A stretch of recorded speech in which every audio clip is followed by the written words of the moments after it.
โจเลยไนโกนลูกวันจันทร์ถ่อมตั้งในคา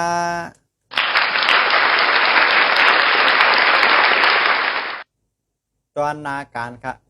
ยังตึกมีหมังเมียวที่เฮาอะไรเจอจ้าในหมังรองในตีลำรองขิงใน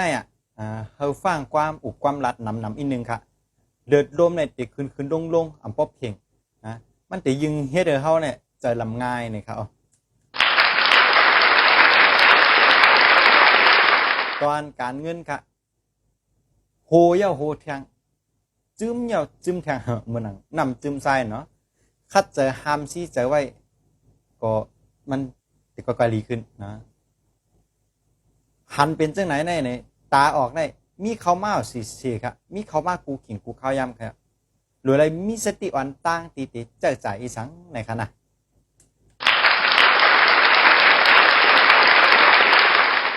ตอนป้ายอยู่ดีครับฟังนะจางติเจ็บคอโหไข่โหขึ้นนะครับ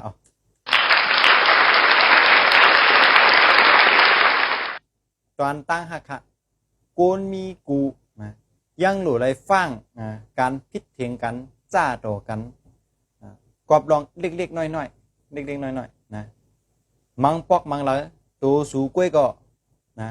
เอากาใจตัวเจ้าก็ว่าเซ็งเปิ้น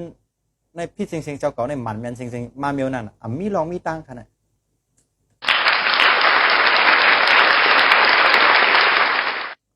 โกนหลอดเดียวค่ะขิงในนะฮะแต่มีเมียตาอาจุนแห้งหลีไว้ค่ะเนาะมีตั้งตีเขาเกี่ยวเขาและอันเขาเกี่ยวเขาก็มี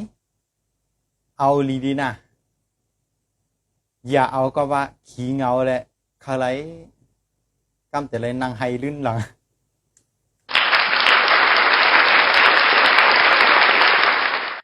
ตอนสีกำเกี่ยวถูกดีใกล้ๆใส่ปันสีเหลืองและตั้งสีเขียวในคาในลูกเหลืองนั่นก็จะเป็นพันดีตอนตัดสูเจ้านะครับ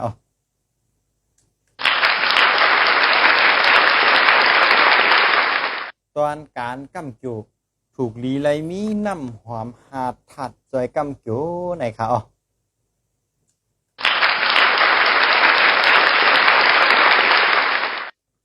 ตอนปันสติอย่าลืมว่าการด้วยเปต่างเจ็ดลูกวันในตอนตาก้นตั้งน้ำค่ะเจอก็แล้วก็หนึ่งเพราะสังคาฮุเข้มหมันเมียนเอาลีดีเจียงแรงเหมือนตาหันตาโตเฮาหังโคเนี่ยกับสืบเข้ามาค่ะเลยเปิดจอยแถมอยู่ค่ะจึงก็ฝากพี่น้องเขาจอยกันเต็กไล่เต็กแชร์ปันอาจารย์อีกหนึ่งจะย้อนขอบใจอย่างนำค่ะตาเป็นแห้งเจอปันอาจารย์นั้นเฮ็ดสืบกว่าแข่งข้าวยาว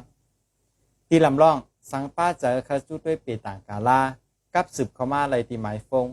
0656699363ค่ะซ้ำทางกำหนึ่งค่ะ0656699363ค่ะเงาตุ้งตอนตาโกนเจ็ดทุกวันกูเลินอาจารย์ได้ล่วงไว้ปันเต็มทนเย้าขาล่วงปันเจมดตั้งเจ็ดทุกวันเย้าขาสังว่าตัวเหลียวอะไรด้วยหันเงาตุ้งหูในไว้อยู่ในจึงขึ้นสืบเต็กเข้ามาด้วยไหลแทงในเพจของอาจารย์ในเขาเมื่อในอาจารย์ย้อนกึดยังไว้กันได้ก่อนค้าทบยากันแทงมือในเงาตุ้งหูนะหมันแม่นข้าเฮาโปสละตื่นหลีเมืองไทยมือสูงค้า